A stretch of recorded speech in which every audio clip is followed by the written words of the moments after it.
আসসালামু আলাইকুম। Welcome to Bangladesh film Barishal YouTube channel থেকে। আমি মোহাম্মদ বাজিদ বোস্তামি আছি। হ্যালো গাইস, এখন কথা বলবো শাকিব খানের তুফান ছবির উড়াদুরা গান নিয়ে।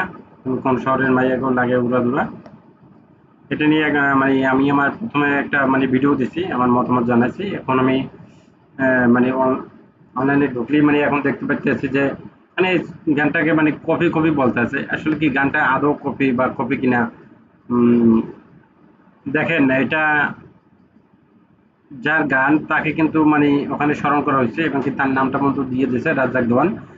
আহ, মাতাল রাজ্জাক দেওয়ান, এই নামে অনেকে চিনে থাকবেন। ঠিক আছে, তা উনি কিন্তু গানের এক সময়কার মনে করে রাজা বলতে পারেন, সম্রাট বলতে পারেন, বাদশাহ বলতে পারেন। ঠিক আছে, খুবই একজন ভালো একজন লেখক, বাউল সম্রাট, বা বাউল বাউল গান টান গাইতো এবং কি লিখতো, অনেক অনেক গান লিখছে। সেটা এখন আবার বর্তমানে প্রিন্স, সরি, প্রীতম হাসান করছে। আর এই ছবির গানটাকে নকল বা কপি কপি বলার কারণ হচ্ছে কারণ এই ছবির মধ্যে আছে গিয়ে শাকিব খান। শাকিব খানের নাম বললেই তো ওখানে ভিউ হবে, একটা ভিউ, একটা ব্যবসা হবে। এইটা নিয়ে অনেকেই দেখতেছি যে কাদা ছড়াছড়ি করতেছে। এবং কি দেখেন, যে গানটা নিয়ে আপনারা বলতেছেন যে তোমার বান্ধবী ললিতা গো, আমি গানটা কখনো এমনি শুনছি। শুনছি বলতে আমি নিজে শুনিনি কখনো গানটা। এমনিতে হয়তো দেখা যেতেছে গাড়িতে কোথাও গেছি গান না, অনেকে তো ও তো বুঝিনি তো, বাসে মনে করেন অনেকে অনেক ধরনের যাত্রী ওঠে, অনেকে শোনে। বা কোনো বাজারে গেছি, কোনো দোকানদারের শুনে, ওই ধরনের ওই রকম শোনা হয়েছে। আরেকবার সম্ভবত শুনছিলাম, ওই টিকটকের ভিতরে ঢুকছিলাম, তখন মনে হয় শুনছিলাম। আহ, মনে পড়ে না সঠিক। একবার হয়তো ওখান থেকেও হয়তো একবার শুনতে পারি। কিন্তু আমি কখনো পুরো গান কখনোই শুনি না। এই ধরনের গান না আসলে বান্ধবী ললিতা মলিতা এই ধরনের গান, সত্যি কথা বলতে আমি কখনো শুনি না। ছোটবেলা থেকে আমি কখনো মানে খারাপ ধরনের যত গান আছে ওগুলো আমি কখনোই শুনি না। এবং কি ভিডিও তো দেখিই না। ঠিক আছে, গানের ভিডিও, যত ভালো নায়কও যদি গান করে আমি তো কখনো ভিডিও দেখি না। ঠিক আছে, আমি ছোটবেলায় যখন ছবি দেখতাম তখন আমি যখন গান আসতো তখন আমি থাকতাম না। কারণ গানের মধ্যে অনেক সময় নায়িকারা ছোট পোশাক পরে, সামনে দেখতাম অনেক সময় ছোট পোশাক পরে, মৌসুমী দেখতাম। ঠিক আছে, এই জন্য আমি কখনো ওই গান টান আসলে আমি কখনো বসতাম না, ওখান থেকে উঠে যেতাম। কারণ আগে তো টিভিতে দেখতাম, এখন তো নিজের ফোনে, কিন্তু তারপর আমি কখনো দেখি না। যাক, এটা এটা বড় কথা না। আমি আসলে কি করি না করি সেটা বড় কথা না। বড় কথা হচ্ছে এই দেখেন, এই গানটা কিন্তু প্রথমে মমতাজ, বেবি নজির এরা কিন্তু গানটা গাইছে। আমার মরার কোকিলের একটা গান আছে, হ্যাঁ। তো সে বললে হয়তো সেটাকে বলতে পারেন যে এইটার কপি, কিন্তু ললিতেই তো ওইটা দিয়ে কপি করছে। কিন্তু ললিতের বলতেছেন যে এইটা দিয়ে কপি করছে, এটা কোনো কথা হইলো ভাই? আসলে আপনারা কি বুঝে শুনে কথা বলেন বা রিসার্চ করে কথা বলেন, না খালি আন্দাজে একটা বইলে দিলাম শাকিব খানের যেহেতু আছে, এটা বইলে দিলাম, এটা মানুষ দেখবে হ্যাঁ? ভিক কামাবার জন্য তো ভাই বললেন না, নিজের একটা যে চরিত্র বা ভালো মন মানসিকতা যে আছে সেটাকে তো প্রেজেন্ট করতে হবে নাকি? আপনি অন্যকে নিয়ে ভিডিও বানান বা সমস্যা নাই, বা আমি ভিডিও বানাই সেটাও সমস্যা না। আমার কথা হচ্ছে যে যেটা সত্য সেটা বলেন। হ্যাঁ, বা একটা গানের মাত্র একটা ঝলক দিছে, সেখানে কিন্তু সবকিছুই ভালো। কালার টালার, বিজিএম টিজিএম সবকিছুই কিন্তু ভালো। এবং কি নাচের মুদ্রাগুলা, বা ওখানে যে একটা জাঁকজমক একটা ছিল, অনেক একটা বড় একটা সেট করছে। এইসব কিন্তু অনেক সুন্দর। কিন্তু আপনার শুটটারে মন ধরতে আছেন যেন এই আর গানটাকে এটা কপি বা হাং তাং। গানের মাত্র দিলেই এক কপি, হয়তো ওটা থেকে ইন্সপায়ারও তো হতে পারে। ঠিক আছে, ওইটা দেখে তারপরে একটা জায়গা যে হ্যাঁ আমি এই ধরনের অন্য অন্য জাতের একটা গান করব।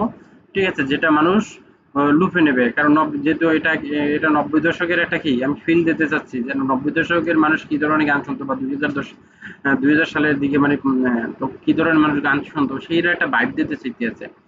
ঠিক আছে, ওই এই জন্য ওই গানের সাথে একটা মানুষকে সব সব ধরনের দর্শকে করার জন্য মোটিভেট করার জন্য এই গানটা দিচ্ছে। আর রায়ন রাইফি এতটা বোকা না যে সে এই ধরনের গান দিয়ে দেবে। ঠিক আছে, আর এই গান আগে গানটা পুরোটা শোনেন, শোনার পরে যদি মনে হয় যে হ্যাঁ কপি, তাইলে হ্যাঁ কপি, ঠিক আছে। এই ধরনের গান আসলে রায়ন রাফির মতো ডিরেক্টরের করা উচিত হয় না, এবং শাকিব খানের মতো এত বড় নায়কের, যাকে মেগাস্টার বলা হয়, তার আসলে এই ধরনের গানে কি পারফরমেন্স করা ঠিক হয় না, এইটা বলতে পারেন। আর যদি ইন্সপায়ার হয়ে যদি মানুষ দর্শককে ভালো কিছু দেওয়ার বা দর্শকের গানের সাথে মানে কানেক্টিভ করার জন্য যদি এটা দিয়ে থাকে, তাহলে এটা তো ভালো, কারণ যাতে মানুষ ছবিটা দেখার জন্য কি মানুষ আগ্রহ হয়, হয়তো এই কারণে তারা দিতে পারে এই গানটা। আর নাহলে তো ধরেন এত বড় বাজেটে কেন, কারণ আজকের দর্শক কোনো না বোকা না যে তারাও জানে যে দর্শক কিন্তু মানে ধৈর্য ফেলাইবে। আমার এইটা যদি আমি যে এইটা যদি এইটা করি, তাহলে কিন্তু দর্শক ধৈর্য ফেলাবে, তাহলে কিন্তু আমার ছবিটি চলবে না। তাহলে তারা এত কোটি টাকা খরচ কইরা, তাও আবার একটা বাংলা ছবি, তাহলে ওই তার কপি করে তারপরে মানুষ আবার সেইটা ফলে দেখতে যায়, সেটা কিন্তু কখনোই দেখবে না। সেটা সাকিব খানরাও দেখে না। সাকিব খানরাও বলে যে সাকিব খান কেন কপি ছবি করবে। সাকিব খানের আর সাকিব খানের আরো পরামর্শ দেয়, আপনি এই ধরনের কোনো ছবি করবেন না, প্রয়োজনে আপনি বছরে একটা দুইটা তিনটে চারটে ছবি করবেন, গদবাদা ছবি করার দরকার নেই। আপনার সাথে আপনার মানে কারোর সাথে বন্ধুত্ব রাখার দরকার নেই। বন্ধুত্ব রাখতে যাই আপনার মানে সিনেমার ক্ষতি করবেন, আপনার ইমেজ নষ্ট করবেন, সেটা কিন্তু সাকিব খানেরও চায় না। এইগুলো আগে বুঝতে হবে ভাই। একজনের নামে মানে পাইলাম আর হুট করে বলে দিলাম, ঠিক আছে? এখানে গানের যে লেখক মানে তার তার নামটা পর্যন্ত এখানে দেওয়া হয়েছে, ঠিক আছে? আগে আপনারা এগুলো বোঝেন, বোঝার পরে এগুলো রিসার্চ করেন বা দেখেন আসলে গানের ওখানে কার কি নাম দিয়েছে না না দিয়েছে, এগুলো দেখেন। আমি আসলে আপনাদের আসল জ্ঞান দেওয়ার জন্য এগুলো বলতেছি না, কারণ আপনারা সবগুলো সবই বোঝেন, আমার থেকে আরো ভালো বোঝেন, ভালো রিভিউয়ার বলি বা দর্শক বলি, ঠিক আছে? আপনারা আমার থেকে এগুলো আসলে বেশি ভালো বোঝেন। তাই আমি বলবো যে এগুলো নিয়ে কাদা ছড়াছড়ি করেন না, এগুলো নিয়ে কাদা ছড়াছড়ি করা আসলে উম, জঘন্য খারাপ, ঠিক আছে? তাই এটা নিয়ে কাদা ছড়াছড়ি না করে আপনারা আগে গানটা আসতে দেন, আসার পরে তারপর আপনারা ভালো হইলে বলবেন যে হ্যাঁ ভালো, খারাপ হইলে খারাপ। এমনিতেই ভাই আমাদের বাংলা ইন্ডাস্ট্রি আরো খারাপের পথে আছে। আমাদের মানে এপার বাংলা বলি ওপার বাংলা বলি, দোনো বাংলার মানে ইন্ডাস্ট্রির মানে অবস্থা খারাপ। কারণ এখন বাংলা মানে অল্প পৃথিবীটা মানুষের হাতের মুঠোয়, মানে যে কোনো সময় যে কোনো ছবি তারা দেখতে পারে, 300 400 500 2000 কোটি টাকা, 5000 কোটি টাকার ছবি দেখতে পারে। হলিউডের যে এক একটা ছবি মানে কত লোক কোটি কোটি টাকা মানে খরচ করে তারা, ঠিক আছে? এই আপনার ওই বলিউড বলিউডে তামিলের ছবি এগুলোই 200 300 কোটি টাকা খরচ করে, 500 কোটি টাকা খরচ করে চালায় একটা ছবিতে, ঠিক আছে? আর সেখানে আমাদের মনে করেন বাংলায় একটা ইন্ডাস্ট্রি ছবি 5 কোটি 6 কোটি 3 কোটি 4 কোটি, ঠিক আছে? এই ধরনের একটা ছবি। তারা যে এখনো যে মানে কিছু দর্শক যে এই ছবিগুলো দেখতেছে, তারা ওই ছবিও দেখে, ঠিক আছে? তখন তো তারা এই ইটা পায় না, ফিলটা পায় না। মানে ওই যখন ওই বড় ধর 300 400 500 কোটি টাকার একটা ছবি দেখে, তখন এই 2 3 কোটি টাকার একটা ছবি দেখে পায় না। এটা আপনার মাথায় রাখতে হবে, ঠিক আছে? এখন আপনি মনে করেন যে আপনার কাছে আছে যে মনে করেন 50 টাকা, এখন যদি আপনি এই বাজারে হোটেলে যাইয়া তার বলে করেন যদি আমি গরুর গোস্ত খাবো, গরুর গোস্ত কি ভাই আপনার 50 টাকা দিলে, আপনি তো এখন আলু ভর্তে পাইন কেজি সম্ভব সন্দেহ আছে।